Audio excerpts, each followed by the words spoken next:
Have you ever questioned how your mind perceives time? It's an intriguing thought, isn't it? In the realm of psychology, the perception of time is a concept that captivates and baffles us. It's an experience that is entirely subjective, varying greatly from one person to another, and even from one situation to another. Some might find an hour at a thrilling concert to pass in a blink, while others may feel each second of a tedious meeting dragging on endlessly. This enigma, this peculiarity of how we perceive time, is something that our minds construct. It's not a fixed, universal constant, but rather a fluid, mutable experience that our brains shape and mold according to our emotions, our attention, and our environment. So it's not just about ticking clocks and changing calendars, it's about how our minds interact and engage with the concept of time.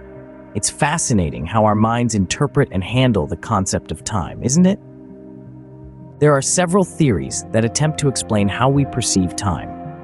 One of the most widely accepted theories is the scalar timing theory. It suggests that our perception of time is based on internal clocks or timers that generate psychological pulses.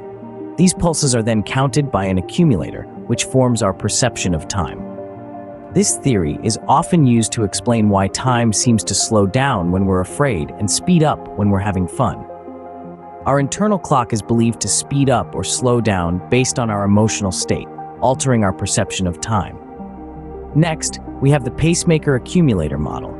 This model also proposes an internal clock, but it emphasizes the role of attention and memory in time perception. The pacemaker emits pulses at a steady rate, and our attention determines how many of these pulses are accumulated. When we're focused on something, we accumulate more pulses, and time seems to stretch. On the other hand, when our attention is divided, fewer pulses are accumulated, and time seems to fly by. Finally, the time perception theory takes a more holistic approach. It suggests that our perception of time is not solely based on internal mechanisms, but also on our environment, culture, and personal experiences. For instance, our perception of time can be influenced by cultural practices, like siestas or daylight saving time, or by personal experiences, such as trauma or joy. These theories, while different, all point to the fact that our perception of time is a complex and multifaceted process. They show that time perception is not just a matter of counting seconds, minutes, or hours on a clock. Instead, it's a deeply personal and subjective experience that can vary greatly from one person to another, and even from one moment to another within the same person. So, is our perception of time a product of internal clocks, attention, memory, or cultural and personal experiences? Or is it a combination of all these elements? The truth is, we don't have a definitive answer yet. But one thing is certain: our perception of time is a fascinating riddle that continues to challenge and intrigue scientists and philosophers alike. These theories, while different, all point to the fact that our perception of time is a complex and multifaceted process. Numerous studies have been conducted to understand the psychology of time.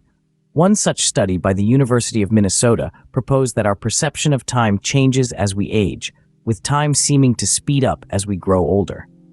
This phenomenon, known as time dilation, is thought to occur because we have fewer new experiences as we age, leading to the sense that time is passing more quickly. On the flip side, studies looking into the role of emotions in time perception found that when we experience intense emotions, our perception of time can slow down. This is why a life-threatening event can feel like it's happening in slow motion. Attention also plays a critical role. A study from the University of Toulouse demonstrated that when we're deeply engaged in a task, we're less likely to notice the passing of time. Through these studies, we gain a deeper understanding of how deeply time perception is intertwined with our lives.